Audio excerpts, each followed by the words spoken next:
આવતીકાલે 22 જાન્યુઆરી 2024ના બંદોબસ્તને લઈને ભાવનગર શહેર તથા ભાવનગર જિલ્લાના તમામ પોલીસ સ્ટેશન વિસ્તારમાં થાણા ઇન્ચાર્જ સાથે ડીવાયએસપી સાથે તમામ સંવેદનશીલ વિસ્તારમાં પોલીસની ફૂટ પેટ્રોલિંગ રાખવામાં આવેલી હતી।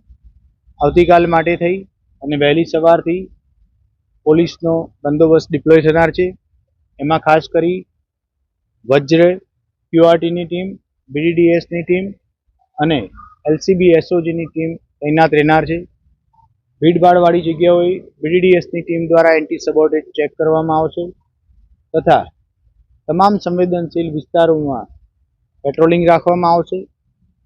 કાલે 22 જાન્યુઆરી નિમિત્તે જે શોભાયાત્રા નીકળનાર છે એ તમામ શોભાયાત્રા સાથે પૂરતા પ્રમાણમાં પોલીસનો બંદોબસ્ત, મેન પાવર, પૂરતા સાધનો સાથે ડિપ્લોય કરવામાં આવેલો છે।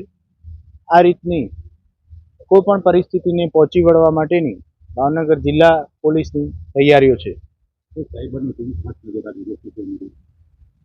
ખાસ કરી આવા મોટા બંદોબસ્તમાં અને જ્યારે આખા દેશમાં એક તહેવારનો માહોલ હોય છે એવા સંજોગોમાં સોશિયલ મીડિયા ઉપર ઘણીવાર અફવાઓનું માર્કેટ ખૂબ ગરમ થઈ જતું હોય છે।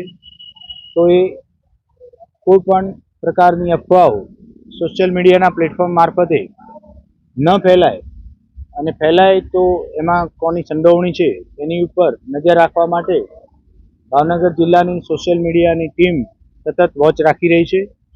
આ નિમિત્તે મીડિયાના માધ્યમથી ભાવનગર જિલ્લાના તમામ નાગરિકોને ખાસ એવી વિનંતી છે કે કોઈ પણ પ્રકારની અફવા ઉપર ધ્યાન ના આપે।